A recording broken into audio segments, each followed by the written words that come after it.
বিসমিল্লাহির রহমানির রহিম।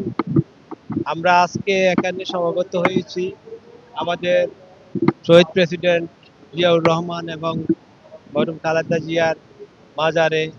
আমাদের চাঁদপুর থেকে আমাদের বিএনপি নমিনেশন প্রাপ্ত 5 জন প্রার্থী আজকে সমবেতভাবে আমাদের শহীদ প্রেসিডেন্ট জিয়াউর রহমান এবং দেশনেত্রী বেগম খালেদা জিয়ার কবর জিয়ারত করবেন, সেই উদ্দেশ্যে আমরা এখানে এসেছি।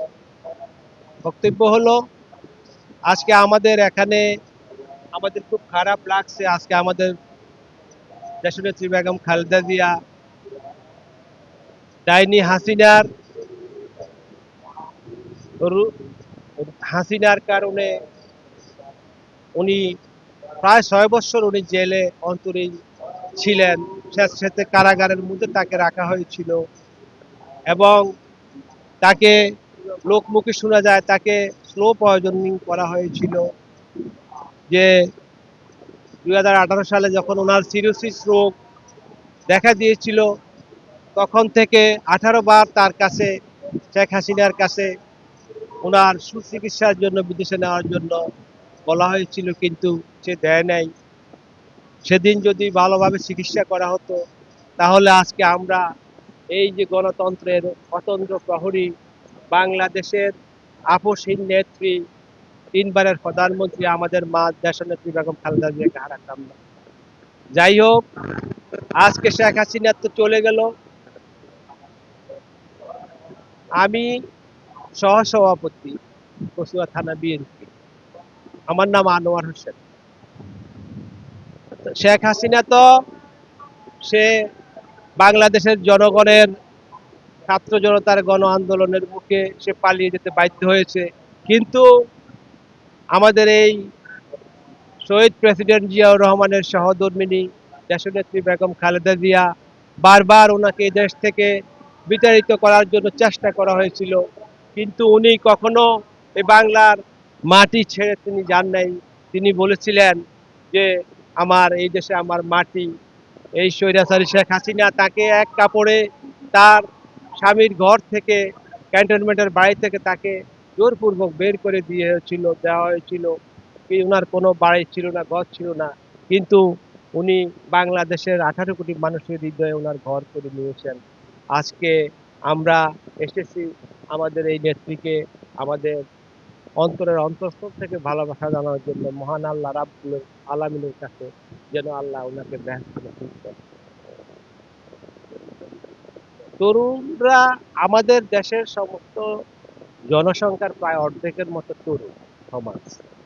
এই তরুণরাই তো ব্রিটিশ বিরোধী আন্দোলন, 69-এর গণ অভ্যুত্থান, সত্তরের স্বাধীনতা, একাত্তরের স্বাধীনতা যুদ্ধ, 90-এর গণ অভ্যুত্থান এবং শেষ 24 জুলাই বিপ্লবের মাধ্যমে স্বৈরাচার পতন করেছে, তারাই আন্দোলন করেছে। আজকে আমাদের সমগ্র জনগোষ্ঠীর যে অর্ধেকের মতো তরুণ সমাজ, তাদের তাদের এখন চাহিদা হলো যে তারা বিএনপির মতো, যে বিএনপি যিনি প্রতিষ্ঠা করেছিলেন শহীদ প্রেসিডেন্ট জিয়াউর রহমান, যে আদর্শ নিয়ে বাংলাদেশি জাতীয়তাবাদ, আল্লাহর উপর পূর্ণ আস্থা বিশ্বাস, গণতন্ত্র, সামাজিক ন্যায় বিচার এবং বিএনপির যে আদর্শ আছে এবং বিএনপির 19 দফা কর্মসূচি আছে। ইদানিং আমাদের তারেক জিয়া আমাদেরকে 31 দফা কর্মসূচি দিয়েছেন। এগুলো একটি একটি রাজনৈতিক দলের আদর্শ থাকতে হয়, কর্মসূচি থাকতে হয়।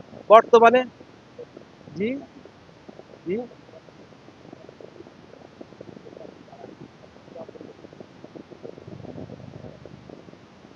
জি জি এহসানুল্লাহ মিলন তো আচ্ছা, এহসানুল্লাহ মিলন আমার গ্রাম, ওনার গ্রামে এক গ্রামে।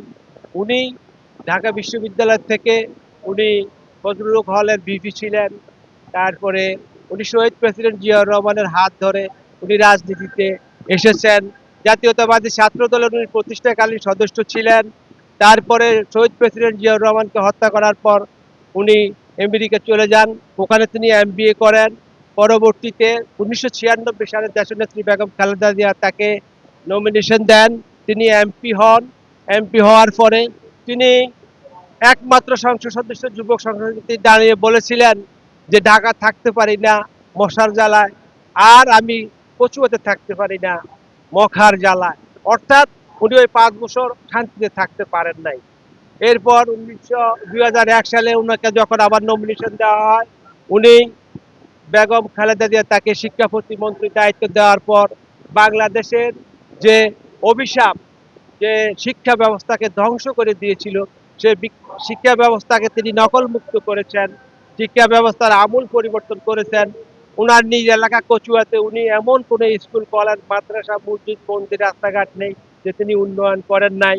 তারপরে এই স্বৈরাচারী সরকার, গত স্বৈরাচারী সরকার তার বিরুদ্ধে হত্যা, ধর্ষণ সহ মোবাইল চুরি, তার ছিনতাই সহ 37টি মিথ্যা মামলা দিয়ে উন্নত কারাগারে রেখেছেন প্রায় 3 বৎসর, এবং বাংলাদেশের প্রত্যেকটি কারাগারে নিয়ে ওনাকে নির্মম ওনার উপর অত্যাচার করেছেন। আজকে আজকে আমরা সেই আহসানুল হক মিলনকে আবার নমিনেশন দেওয়া হয়েছে। ইনশাআল্লাহ কচুয়ার আপামর জনগণ এহসানুল হক মিলন ভাইকে নির্বাচিত করবেন, এবং বাংলাদেশের বিএনপি, বাংলাদেশ জাতীয়তাবাদী দল আবার ওনাকে শিক্ষামন্ত্রীর দায়িত্ব যদি দেয়, তাহলে তিনি আবার এই নকলের অভিশাপ থেকে বাংলাদেশকে মুক্ত করবেন।